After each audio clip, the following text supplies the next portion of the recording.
मैं काफी दिनों से हॉस्पिटल में दाखिल हूँ और आज मंगलवार के दिन पुलिस मुझसे पूछताछ करने के लिए आई। अभी तक मुझे किसी से भी बात नहीं करनी थी। मैं सदमे में थी।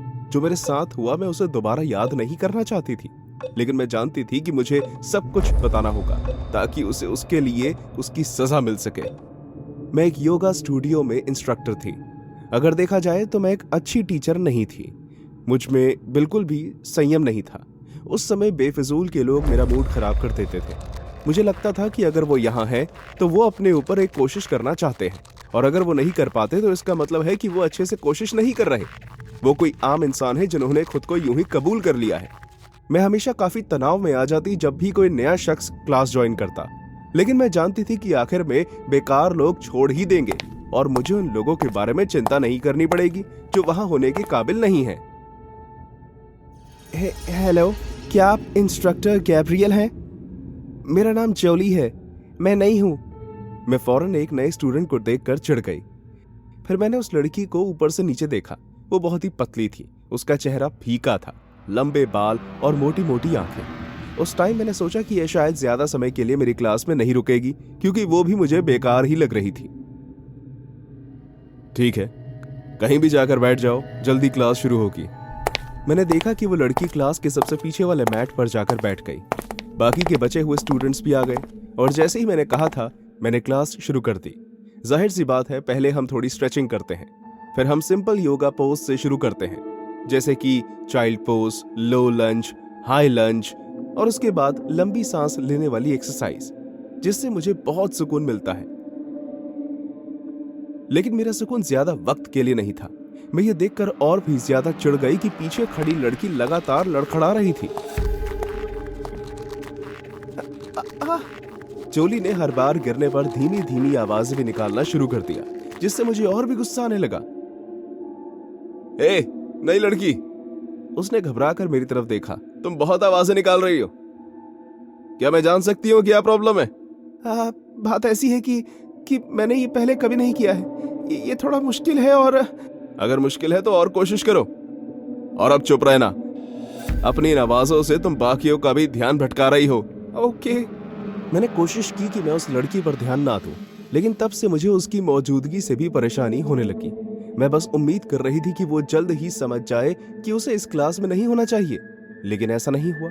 दिन बीत गए लेकिन वो फिर भी आती रही, ये जानते हुए भी कि उससे कुछ नहीं हो रहा था। अब मुझे उससे एक ही आशा थी कि कम से कम वो शोर तो ना मचाए, ताकि मुझे उससे बात ना करनी पड़े। बदकिस्मती से एक दिन क्लास खत्म होने के बाद जोली मेरे पास आई। Instructor Gabriel. क्या चाहिए तुम्हें जोली? वो बात ऐसी है कि मैं काफी टाइम से आ रही हूं, लेकिन फिर भी मुझे लगता है कि मुझे पोस्टर बनाने में दिक्कत आ रही है। उस वक्त के लिए मैं खुश हो गई, क्योंकि मुझे लगा कि वो मुझे कहने ही वाली है कि अब वो क्लास में नहीं आएगी। क्या आप इसमें मेरी मदद करेंगी? उसके सवाल ने मुझे हैरान कर दिया। क्या क्या कहा तुमने? मैंने पूछा, क्या आप मेरी मदद करेंगी? वो इतनी चेप कैसे हो सकती है? क्या उसे वाकई लगता है कि मैं अपना वक्त उस जैसी बेकार लड़की पर बर्बाद करूंगी? मैं उसे मना करने ही वाली थी कि अचानक मेरे दिमाग में एक आइडिया आया। मुझे उस आम लड़की से छुटकारा पाना था, और मैं अच्छे से जानती थी ये कैसे होगा। बिल्कुल, मैं अगली क्लास में तुम्हारी मदद करूंगी। अगली क्लास के लिए मैंने ये पहले ही सोच लिया था कि हम 3 पोजेस की प्रैक्टिस करेंगे: tree pose, extended triangle pose और डांस पोज। जैसे मैंने देखा कि जोली आ गई, मैंने इस बार उसे क्लास में आगे बैठने के लिए कहा, मेरे करीब, ताकि मैं उसकी मदद कर सकूं। हमेशा की तरह हमने स्ट्रेचिंग से शुरू किया और फिर कुछ सिंपल पोज किए, जब तक उन 3 पोजेस का टाइम नहीं आया। इन सब के बाद मैं ट्री पोज से शुरुआत की। ये काफी सिंपल है, बस आपको अपना बैलेंस एक टांग पर बनाकर रखना पड़ता है। जैसा कि मैंने सोचा था, जोली लड़खड़ाने लगी। हिलो मत जोली, तुम्हें हिलना नहीं है। अगला था इन्वर्टेड ट्रायंगल पोज। इस पोज में आप 3 जगह से सपोर्ट ले सकते हो, लेकिन फिर ये बेकार लोगों के लिए मुश्किल है। जोली रुको, क्या कर रही हो? ये बहुत ही आसान है। उसके बाद मैंने आखिरी पोज करवाना शुरू किया, डांस पोज। इसमें भी आपको एक ही टांग पर खड़े रहना होता है, इसलिए आपको बैलेंस पर ध्यान देना पड़ता है और उसी के साथ साथ इसमें बल और लचीलापन भी चाहिए। अचानक उसका बैलेंस बिगड़ा और वो जमीन पर गिर गई। आउच! मैं उसके पास गई। क्या तुम ठीक हो जोली? मुझे लग गई। ऐसा ही होता है जब हम वो करने की कोशिश करते हैं जो हमसे नहीं होता। क्या? लेकिन तुम यहां के लिए नहीं बनी हो, समझी तुम? उस लड़की का चेहरा लाल हो गया और उसकी आंखों से आंसू निकलने लगे। उसने फौरन अपना सामान उठाया और वो क्लास से बाहर निकल गई। मेरा प्लान कामयाब रहा। अब मैं आखिरकार अपनी क्लास बिना किसी परेशानी के ले सकती थी।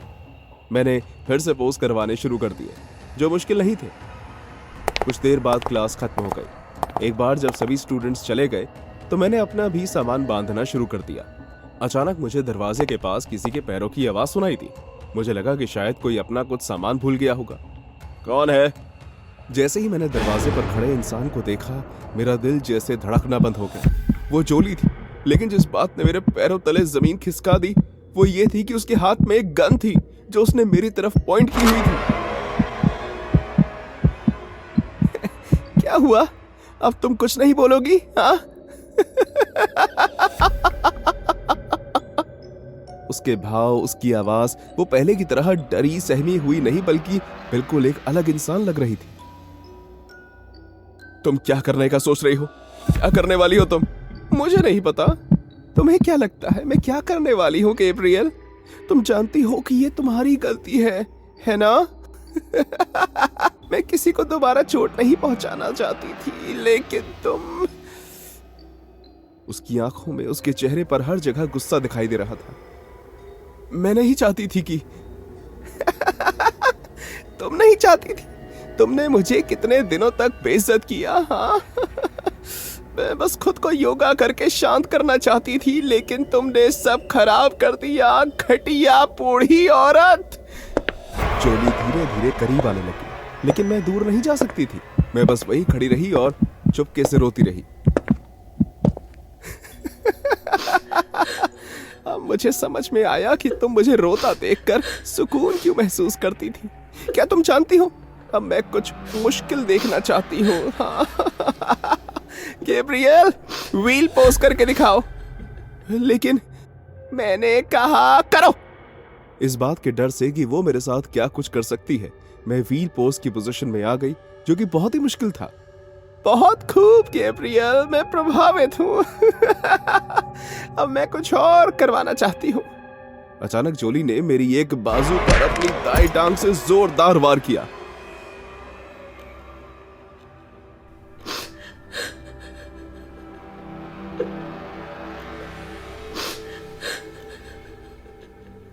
उस दर्द ने मुझे सोचने का भी मौका नहीं दिया। मैं जानती थी कि मेरी बाजू टूट चुकी है। गैब्रियल, क्या हो रहा है? मैंने हमारे वहां काम कर रही दूसरी इंस्ट्रक्टर की आवाज सुनी और बेहोश होने से पहले गोली चली। जब मैं अगले दिन उठी तो मुझे इससे भी बुरी खबर सुनने को मिली। मैडिसन, योगा की दूसरी टीचर, मर चुकी थी। उसके पेट पर गोली लगी थी, लेकिन वो किसी तरह 911 पर कॉल करने में सफल हो गई। बदकिस्मती से ज्यादा खून बह जाने के कारण वो नहीं बची। उस वक्त मुझे बहुत शर्मिंदगी महसूस हुई।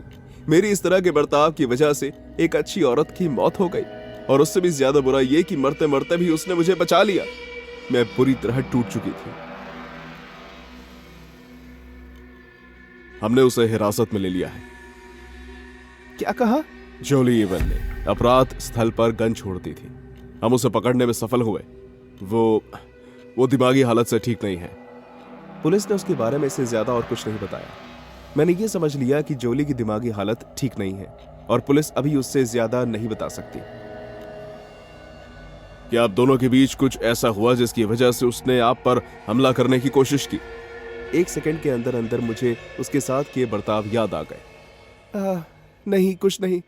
वो लड़की पागल है। मैं एक मोटी लड़की हूँ और मुझे अपने शरीर को देखकर शर्म आती है। लड़के मुझसे एक बार मिलने के बाद मुझे दोबारा मुड़कर नहीं देखते। मैं अपनी पतले सुंदर देखने वाले दोस्तों के साथ खड़े होने पर दुखी महसूस करती हूँ। मेरे साथ काम कर रहे लोग मेरा मजाक बनाते हैं जब भी मैं उनके आसपास से गुजरती हूँ। मैं बहुत हताश महसूस कर रही थी इसलिए एक दिन मैंने तय किया कि मैं खुद से घृणा करने की बजाय अपने इस अस्वस्थ शरीर को अच्छा बनाने के लिए कुछ करूंगी। मैं इसे जितना हो सके उतना छुप कर करना चाहती थी, इसलिए मैंने योगा क्लासेस में जुड़ने के बारे में सोचा। एक दिन मैं अपने सोशल मीडिया को चेक कर रही थी जब मुझे उस पर एक ऐड दिखी। सिटी मॉल के पीछे पावर योगा नाम की एक संस्था खुल रही थी। जिन लोगों की उसमें रुचि थी वो दाखिला ले सकते थे। मैंने ऐड पर दिए लिंक को क्लिक किया और वो मुझे पावर योगा संस्था की वेबसाइट पर ले गया। हैरानगी थी कि वहां सीखने वाले की इच्छा के अनुसार 3 पैकेज दिए हुए थे। हर पैकेज में वजन घटाने का समय लिखा हुआ था। तीसरे पैकेज का समय सबसे कम था, जिस पर लिखा था कि 1 महीने में वजन घटाइए। मुझे जल्द से जल्द एक नया रूप चाहिए था, इसलिए मैंने फौरन उस पर रजिस्टर कर दिया। उनकी वेबसाइट और उस पर लिखे पैकेज काफी सही लग रहे थे, इसलिए मैं कुछ अच्छे की उम्मीद कर रही थी। अपनी पहली क्लास के लिए दिए गए पते पर मैं सुबह 6 बजे पहुंच गई। संस्था के खुलने के इंतजार में उसके बाहर 10 से 15 लोग खड़े थे। मैंने उनके साथ वहां इंतजार किया। कुछ ही सेकंड्स में मुख्य द्वार खुला और एक सुंदर लड़की योगा के कपड़े पहने हुए, जो उस पर बहुत खूबसूरत लग रहे थे, उस दरवाजे से बाहर आई। वो हमारे सामने आकर खड़ी हो गई और बहुत प्यार से कहा, पावर योगा में आपका स्वागत है। हम आपको आपके निर्धारित गुरु के पास भेजेंगे, लेकिन उससे पहले हमें आपका वजन नापना होगा। एक एक करके आपको इस वजन की मशीन पर खड़े होना है ताकि हम आपका वजन नाप सकें। हमने एक लाइन बनाई और एक एक कर सब अपना वजन नापने लगे। उस लड़की ने हमारा वजन लिखा और फिर एक लड़के ने हमें 3 दलों में बांट दिया। हर दल में 5 लोग थे। मेरे दल में 2 मध्य उम्र की काफी भारी वजन वाली औरतें थी, एक जवान मोटा लड़का और एक और लड़की जो तकरीबन मेरी उम्र की थी। उस संस्था से एक और लड़की बाहर निकल कर आई और हमें बाएं ओर बनी बिल्डिंग की ओर ले जाने लगी। आप लोगों को पावर योगा के सबसे बेहतरीन गुरु दिए गए हैं। अगर आप दुनिया के बेहद खूबसूरत इंसान दिखना चाहते हैं तो बस उनकी एक एक बात मानते जाइएगा। Best of luck. ऐसा कहते हुए उसने हमें बड़े से लकड़ी के दरवाजे के आगे छोड़ा और चली गई। हमने धीरे से उस दरवाजे को धक्का दिया और अंदर घुस गए। अंदर घुसते ही मुझे ऐसा लगा जैसे मैं किसी दूसरी दुनिया में आ गई हूं। उस कमरे में खिड़की नहीं थी, सिर्फ छत पर एक छोटी खिड़की बनी हुई थी ताकि हवा आ जा सके। तेज खुशबू वाली अगरबत्ती ने मेरे गले को जैसे चीर दिया हो। जमीन पर 5 योगा मैट बिछे हुए थे। छत पर लगी लाइट्स ने हर जगह को जगमगा दिया था। योगा मैट्स के आगे एक बड़ा लकड़ी का टेबल पड़ा था, जिस पर एक आदमी बिना शर्ट के ध्यान लगाए बैठा था। उसके सर के ऊपर लगी लाइट्स की वजह से वो भी ठीक से दिख रहा था। मैंने ध्यान दिया कि स्पॉटलाइट के अलावा कमरे में और कोई लाइट नहीं लगी हुई थी। अपनी अपनी जगह लीजिए। तुम दोनों मोटी लड़कियां आगे आकर बैठो। जिस तरह से उस आदमी ने हमसे बात की, उसे सुनकर हमें बहुत गलत लगा, लेकिन किसी ने कुछ नहीं कहा। मैं आपका गुरु हूं और इस पूरे सेशन के दौरान आप में से कोई भी कुछ भी नहीं बोलेगा जब तक मैं ना कहूं। आप सिर्फ अपना सर ऊपर से नीचे हिलाएंगे हां के लिए और दाएं से बाएं ना के लिए, समझे? हम सब ने अपना सर ऊपर से नीचे हिलाते हुए हां कहा। बहुत बढ़िया, तो चलिए शुरू करते हैं। आप इस सेशन के सबसे ज्यादा मोटे लोग हैं, लेकिन मैं खुश हूं कि आप सब ने अपने अंदर बदलाव लाने के बारे में सोचा। अब अपना हाथ उठाइए अगर आप खुद से मोटे होने की वजह से नफरत करते हैं तो। सबने अपना हाथ उठाया सिवाय उस लड़की के जो मेरे साथ बैठी थी। हमारे गुरु ने उस लड़की को गुस्से भरी नजर से देखा और आराम से कहा, अच्छा, तो मोटा होने की वजह से तुम अपने आप से नफरत नहीं करती? उस लड़की ने अपना सर दाएं से बाएं घुमाते हुए ना कहा। और ऐसा क्यों? क्या तुम नहीं जानती कि तुम कितनी बदसूरत दिखती हो? रुको, क्या? हाँ, मेरा मतलब है देखो जरा खुद को, अपने मोटे शरीर को देखो और उस पर लगे इस भद्दी शक्ल को। तुम खुद को शीशे में देखती भी कैसे हो? ओह माय गॉड, तुम हम सब पर इस तरह से बर्ताव क्यों कर रहे हो? गुरु उस लड़की के ठीक सामने जाकर खड़े हो गए और उसकी आंखों में आंखें लगाकर खौफनाक आवाज में कहा, अगर तुमने मेरी बात नहीं मानी तो तुम्हारे परिवार को तुम्हारे मरने के बाद तुम्हें जलाना पड़ेगा, वरना तुम्हारा शरीर कब्रिस्तान की आधी जगह भर देगा। उस लड़की का चेहरा शर्म और बेइज्जती से नीचे झुक गया। मैं तुम्हारा दुश्मन नहीं हूं, तुम्हारे शरीर पर लगी यह चर्बी तुम्हारी असली दुश्मन है। अब अपने अंदर से इस दुश्मन को निकालना शुरू किया जाए। उन्होंने सेशन की शुरुआत की। पहले उन्होंने हमें ब्रीदिंग एक्सरसाइज करवाई और उसके बाद मुश्किल आसन शुरू हो गए। उन्होंने हमें अपनी छाती के बल मैट पर लेटने को कहा और फिर अपने पांव पकड़ने का आसन करवाया। ऐसे ही रहो, पकड़े रहो, पकड़े रहो। इस आसन को करते हुए मैं अपनी कमर पर दर्द का एहसास कर पा रही थी। उस जवान लड़के ने 2 सेकंड तक आसन करने के बाद ही अपने पैर छोड़ दिए और गुरु ने उसके गाल पर जोर का थप्पड़ मारते हुए कहा, देखो अपनी हालत, तुम हमेशा ऐसे ही मोटे रहोगे और कुछ नहीं। वो लड़का चुपके चुपके रोने लगा और उसने दोबारा आसन करना शुरू कर दिया। पहले मुझे लगा कि वो बेइज्जत करने का तरीका सिर्फ इसलिए अपना रहे हैं ताकि हम अच्छे से अच्छा प्रदर्शन कर सकें, लेकिन जैसे ही और वक्त बीतता गया तो मुझे आने वाले खतरे का अनुमान लगने लगा। हम सब पहले ही दिन बहुत थक रहे थे। वो हमें पहले दिन के हिसाब से बहुत कुछ करने के लिए कह रहे थे। सभी लोग बहुत ज्यादा थक गए और एक वक्त के बाद हम सब बस मैट पर लेटे हुए अपनी सांसें गिनने लगे। देखो खुद को, सुअरों का झुंड, ऐसे जमीन पर पड़े हो जैसे कोई कीड़े हो। क्या तुम में से कभी किसी ने यह सोचा है कि इस दुनिया में अगर तुम ना भी होते तो इससे कोई फर्क न पड़ता? गुरु से अपनी ये बेइज्जती सुनने के बाद वो औरत अपनी जगह से उठी और उसने उन्हें जाकर थप्पड़ मार दिया। उसने इतनी जोर का थप्पड़ मारा कि गुरु का सर पास में रखी लकड़ी की टेबल के कोने पर जाकर लगा। अपने खून से भरा सर पकड़कर वो किसी तरह उठे और उस लड़की को घूरते रहे जो अब गुस्से से भरी बैठी थी। मैं तो बस तुम्हारी मदद कर रहा था। मदद कर रहे थे? तुम इस तरह लोगों की मदद करते हो, उनकी कमियों को गिनवाकर और उन्हें बेइज्जत करके? नहीं, ये तो सिर्फ पावर योगा का तरीका है तुम्हारी सीमाओं को आगे बढ़ाकर तुम्हारी मदद करने का। मैंने तो मेरी सीमाओं को बढ़ाने का? तो जैसा गंजा, क्या तू जानता है अपनी पूरी जिंदगी मैंने अपनी कितनी सीमाओं को पार किया है? मेरे बॉयफ्रेंड ने मुझे धोखा दिया, मेरी माँ मुझे एक अमीर आदमी के लिए छोड़कर चली गई, मेरे पिता ने मेरा शोषण किया, और फिर भी मैं रोज अपनी सीमाओं को पार कर बिस्तर से उठने की हिम्मत करती हूँ और बाहर निकलती हूँ, और तुम मेरे साथ इस तरह बर्ताव कर रहे हो। बस बहुत सह लिया मैंने, आओ देखें कि तुम्हारा शरीर कितना लचीला है।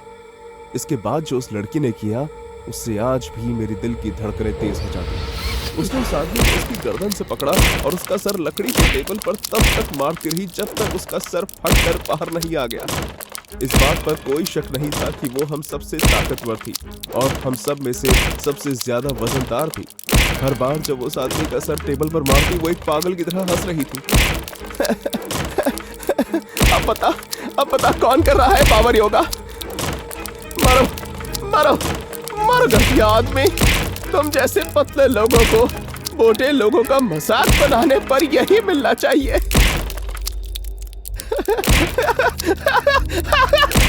दो मध्य उम्र की औरतें चिल्लाने लगी और कमरे से बाहर भाग गई।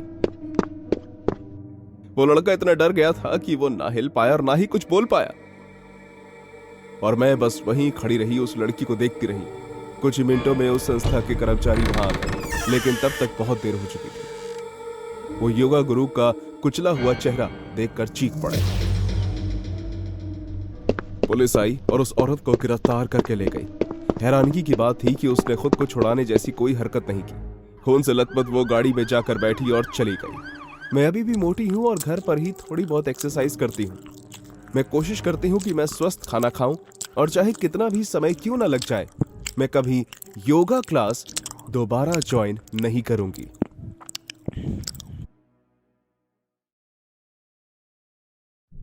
बचपन से ही मैं एक एथलेटिक इंसान थी। मैं जिम क्लास में भी अच्छा प्रदर्शन करती थी और हमेशा एक अच्छी शेप में रहती थी। जब मैं बड़ी हुई मैं कई तरह की कसरतें ट्राई की। मैं जिम जाया करती, लेकिन वहाँ लड़के हमेशा आकर मुझसे बात करने की कोशिश किया करते, जिससे मुझे अच्छा नहीं लगता था। उसके बाद मैंने क्रॉसफिट भी ट्राई किया और वहाँ का वातावरण बेहतर भी था, लेकिन वहाँ बहुत कसरत होती थी, जिसकी वजह से मैं थक जाती थी। बहुत से लोगों को थकना पसंद होता है, लेकिन ये मेरे लिए बिल्कुल नहीं था। एक दिन मेरी बहन ने मुझे उसके साथ योगा क्लास पर चलने के लिए कहा। वो काफ़ी महीनों से वहाँ जा रही थी और उसे बहुत अच्छा लग रहा था। मुझे नहीं पता यार, योगा तो सिर्फ स्ट्रेचिंग नहीं होती। पता नहीं है मेरे लिए ठीक होगा भी या नहीं। तुम्हें एक बार तो कोशिश करनी चाहिए एमी। क्लास जाने से तुम कुछ नहीं गवाओगी। मैं कभी तुम्हें आने के लिए नहीं कहती अगर मुझे लगता कि ये तुम्हारे लिए नहीं है। कुछ समय तक उसने मुझे योगा के फायदों के बारे में बताया और मैंने सोचा कि चलो ट्राई कर ही लिया जाए। और वाकई मेरी बहन मुझे जानती है। हर क्लास के बाद मैं बहुत रिलैक्स महसूस करती थी और थकी हुई भी। मुझे अपने बारे में अच्छा लगने लगा और मेरा शरीर काफी शांति महसूस करने लगा। एक दिन हमारी योगा इंस्ट्रक्टर ने आना बंद कर दिया, लेकिन जब मैंने उनकी जगह आए आदमी को देखा, शायद मैं कह सकती हूँ कि अब मैं पुरानी वाली को ज्यादा मिस नहीं करती। उसका नाम ओवन था। वो लंबा था, खूबसूरत था और गंजा था, लेकिन उसकी बाजुएं देखकर मैं बता सकती थी कि वो फिट था। हमारी क्लास शुरू हुई और मैं अपनी आंखें उस पर से हटा ही नहीं पा रही थी और मैंने गौर किया कि वो भी मुझसे नजर नहीं हटा रहा था। कुछ क्लासेस तक बात करने के बाद मैंने ध्यान दिया कि वो काफी हंसमुख भी है। सब कुछ बहुत अच्छे से चल रहा था, लेकिन उसने कभी मुझे उसके साथ बाहर जाने के लिए नहीं कहा। इसलिए मैंने सोचा क्यों ना मैं ही पूछ लूं। हे ओवन, क्या तुम अगली क्लास के बाद मेरे साथ ड्रिंक्स पर चलोगे? मैंने सुना है यही कुछ ब्लॉक्स के बाद एक अच्छा बियर कैफे है। तुम्हारे साथ बाहर जाने का आइडिया अच्छा है, लेकिन मैं बियर नहीं पीता। मुझे अनजान लोगों के हाथ की ड्रिंक्स या खाना पसंद नहीं। अजीब हो, मैंने हंसते हुए कहा। बदले में वो भी मेरे साथ हंसने लगा। फिर भी तुम्हें पता होना चाहिए कि बियर तुम्हारे शरीर के लिए एक अच्छी चीज नहीं है, क्योंकि तुम्हें उसे पीना इतना पसंद है। ऐसा रहेगा कि सभी लड़कियों के जाने के बाद तुम मेरे साथ प्राइवेट सेशन के लिए रुक जाओ तो। वाह, तुम मेरी हेल्थ के बारे में कितना सोचते हो। क्यों नहीं, क्लास की फीस काफी ज्यादा है। मैं चाहता हूं कि तुम्हें इसका सबसे बेहतरीन अनुभव मिले। सिर्फ अपने पैसों का पूरा फायदा उठाने के लिए, मैंने स्माइल करते हुए कहा और वहां से चली गई। कुछ कदम चलने के बाद किसी ने मेरी बाजू पकड़कर मुझे रोकने की कोशिश की और फुसफुसाते हुए बात करने लगी। वो मेरी बहन थी, हमारी बातें सुन रही थी। क्या तुम इसके लिए श्योर हो? अगर तुम भी मुझे डिनर पर बुलाना चाहती हो तो अपनी बारी का इंतजार करो, मैंने हंसते हुए कहा। मुझे वो आदमी पसंद नहीं, वो तुम्हें बहुत घूरता है। क्या वाकई? मुझे लगता है वो मुझे पसंद करता है। पागल, मैं मजाक नहीं कर रही हूँ यार, मुझे तुम्हारी चिंता है। चिंता मत करो, मैं एक समझदार लड़की हूँ और अपना ध्यान खुद रख सकती हूँ। और वैसे भी मैं तुम्हारी बड़ी बहन हूँ, मुझे तुम्हारा ख्याल रखना चाहिए। खैर ठीक है, लेकिन उसे कभी भी हमारे परिवार के साथ खाने पर बुलाने का सोचना भी मत, मुझे वो नहीं पसंद, उसने आराम से मजाक करते हुए कहा। हमेशा की तरह क्लास स्टार्ट हुई। मैंने ज्यादा कोशिश नहीं की क्योंकि अकेले होने के टाइम पर मैं बुरा प्रदर्शन नहीं करना चाहती थी। जब क्लास खत्म हो गई तो मैं कुछ देर तक स्ट्रेचिंग करती रही ताकि किसी को पता ना चल सके कि मैं रुकने वाली हूँ। क्या तुम श्योर हो? मैं तुम्हें पहले ही बता चुकी हूँ, चिंता मत करो। मैं रात तक घर आ जाऊंगी और तुम्हें बताती रहूंगी कि यहाँ क्या हो रहा है। Okay mom? अगर मैं मॉम होती तो तुम्हारा कान पकड़कर तुम्हें यहाँ से ले जाती। चलो ठीक है, अपना फोन दो, मुझे कैब बुक करनी है। मैंने उसे अपना फोन दिया, उसने कैब बुक की, मुझे गले लगाया और अपना ख्याल रखना कहते हुए चली गई। जब मैं ओवन के साथ अकेली थी तो उसने कहा कि हम कुछ देर और कसरत करेंगे। उसने कुछ मिनटों तक मेरी मदद की, लेकिन मुझे उसके इरादे कुछ ठीक नहीं लग रहे थे। हर बार मौका मिलने पर वो मुझे दबोचने की कोशिश कर रहा था और मुझे उससे ठीक नहीं लग रहा था। इसलिए मैंने उससे कहा, हे, क्या तुम अपने हाथों को जरा कंट्रोल में रखोगे? ओ हाँ बिल्कुल, माफ करना। पहले सब ठीक था, लेकिन कुछ मिनटों बाद उसने जबरदस्ती अपना हाथ मेरी शर्ट के अंदर डाल दिया। क्या प्रॉब्लम है तुम्हारी? मैंने तुम्हें कहा कि मुझे छूना बंद करो। अगर तुम ऐसे कपड़े पहनकर ना आई होती तो शायद मैं ऐसी हरकत ना करता। ठीक है, मैं यहाँ से जा रही हूँ। मैं खड़ी हुई और अपना सामान उठाया, लेकिन वो मेरे पीछे आ रहा था। मुझे माफ कर दो एमी, मैं बहक गया था, मुझे तुम्हें नहीं छूना चाहिए था। तुम बस दरवाजा खोलो, हम इस बारे में बाद में बात करेंगे। हिचकिचाते हुए ओवन चाबी लेने गया और मैं गुस्से में अपनी बहन को मैसेज करने लगी। इससे पहले कि मैं उसे बता पाती कि यह आदमी कितना बदतमीज है, मेरे पीछे से एक हाथ आया और उसने रुमाल से मेरा मुंह बंद कर दिया। मैंने खुद को छुड़ाने की कोशिश की, लेकिन तब तक मैं बेहोश हो चुकी थी। जब मैं होश में आई तो मेरा सर बहुत तेज दर्द कर रहा था। मैंने अपनी आंखें खोली और आसपास देखने लगी। मैंने उठने की कोशिश की, लेकिन मेरे हाथ पांव बंधे हुए थे। मैं समझ नहीं पा रही थी कि क्या हो रहा है। मैं डर के मारे बहुत तेज चिल्लाई, लेकिन उससे कुछ नहीं हुआ। जहां हम हैं वहां तुम्हें कोई सुन नहीं पाएगा एमी। उसकी आंखें किसी गाड़ी की हेडलाइट की तरह खुली थी और वो सीधे मेरी आंखों में देख रहा था। उसे मुझे ऐसा देखते हुए देखकर मैं बेहद डर गई। मैं उसे कांपते हुए देख सकती थी, लेकिन वो डर में नहीं कांप रहा था, बल्कि मेरे ऊपर चढ़कर मुझे सजा देने के लिए बेताब होने की वजह से कांप रहा था। तो मैं बदतमीज हूं, हाँ? बदकिस्मती से तुम अपनी बहन को वो मैसेज कभी नहीं भेज पाओगे, क्योंकि जैसे ही हम यहां आए तुम्हारा फोन गलती से गिरकर टूट गया। माफ करना। ओवेन, क्या हो रहा है? मैं कहां हूं? मुझे तुम पसंद हो एमी, ये जानते हुए भी कि तुम एक बदचलन हो। क्या तुम? मेरी बात खत्म होने से पहले ही वो मेरी तरफ आया और उसने जोर से मेरे पेट पे लात मारी। दर्द में मेरी सांस रुक गई और मैं खांसी। मुझे अपनी बात खत्म करने दो, बीच में बोलना अच्छी बात नहीं है। डर के मारे मैंने अपने मुंह से एक भी शब्द नहीं निकाला। बहुत अच्छा। तो जैसे कि मैं कह रहा था, तुम्हारा रहन सहन बेहद बेकार है। तुम देखने में बहुत खूबसूरत हो, लेकिन तुम मेरे साथ नहीं रह सकती। अगर तुम्हारे बियर पीने जैसे अस्वस्थ आदतें हैं तो क्या तुम जानती हो उससे कितना वजन बढ़ सकता है? मैं नहीं जानती थी कि उससे क्या कहूं क्या नहीं, इसलिए मैं डर के मारे चुप रही। मेरी बाकी गर्लफ्रेंड्स ने कभी यह बात नहीं समझी, लेकिन तुम खास हो। तुम जानती हो ना, तुम एक अच्छी गर्लफ्रेंड साबित होगी। प्लीज मुझे जाने दो। अब पछताओ मत एमी, तुम्ही ने मुझे बाहर जाने के लिए पूछा था। मेरे अंदर से बस एक ही भाव निकल रहा था, रोना। ओवेन मेरे पास आया, उसने मेरा सर पकड़ा और उसे जमीन पर मारने लगा। मेरी नाक से खून निकलने लगा और बेहोशी की हालत में चली गई। रो मत, तुम मुझे भी बुरा महसूस करवा रही हो। तुम मेरे साथ ऐसा क्यों कर रहे हो? तुम्हें पता है, मेरी बाकी गर्लफ्रेंड्स भी इसी तरह अपने शरीर को खराब करती थी, इसलिए मुझे उन्हें अंदर से साफ करना पड़ा। क्या? तुम क्या करने वाले हो? ओवेन ने मुझे सीधा लिटाया और मेरी शर्ट ऊपर की। अपनी जेब से एक तेज धार चाकू निकालकर उसने मेरी तरफ कर दिया।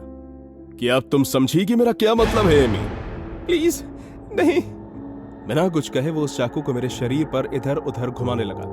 उसकी तेज और ठंडी धार को मैं महसूस कर पा रही थी। वो किसी भी वक्त उस चाकू से मुझे काट सकता था। वो मुझे एक शरारती बच्चे की तरह डरते हुए देखने लगा। मैं कुछ कबूल करना चाहता हूं एमी। मैं पागल नहीं हूं। मैं जानता हूं कि अगर मैंने तुम्हें इस चाकू से मारा तो क्या होगा। तुम्हारा खून बहने लगेगा, तुम दर्द में बेहोश हो जाओगी और फिर कुछ देर बाद मर जाओगी। लेकिन उससे पहले तुम देखोगी कि मैं किस तरह अपने हाथ से तुम्हारे शरीर के अंग निकालूंगा। अपने खून से भरे चेहरे से मैं सिर्फ चिल्ला सकती थी और उसका भी कोई फायदा नहीं होता।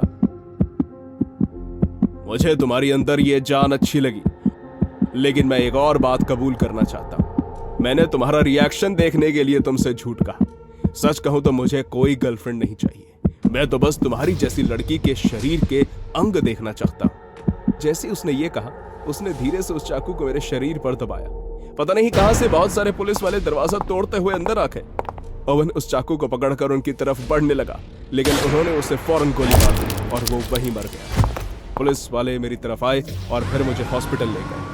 मुझे समझ नहीं आया कि उन्हें कैसे पता चला कि मैं वहां थी, लेकिन मुझे इस बात का जवाब भी जल्द ही मिल गया। हॉस्पिटल के कमरे का दरवाजा खुला और मेरी बहन चलकर अंदर आई। उसने मुझे बताया कि जब उसने मेरे फोन से कैब बुक की तो चुपके से मेरे फोन का जीपीएस भी ऑन कर दिया और अपने पास ट्रांसफर कर लिया। वो हमेशा उस जीपीएस की मदद से मुझ पर नजर रख रही थी। यहां तक कि जब मैं उसे व्हाट्सएप करने वाली थी तब भी वो ऑनलाइन ही थी। हालांकि मैं उसे मैसेज नहीं कर पाई, लेकिन उसने देख लिया था कि मैं कुछ लिख रही थी और फिर रुक गई। इसके बाद मैंने कई साल थेरेपी में लगाए। मैं भूल नहीं पा रही थी वो आदमी झूठे वादे के सहारे मेरे कितने करीब आ गया था और मैं मरने के कितने करीब थी। किसी और आदमी पर विश्वास करने में मुझे सालों लग गए। और जब आखिरकार कोई मिला तब मैं उससे पहली बार अपनी बहन और उसके बॉयफ्रेंड के साथ ही मिली।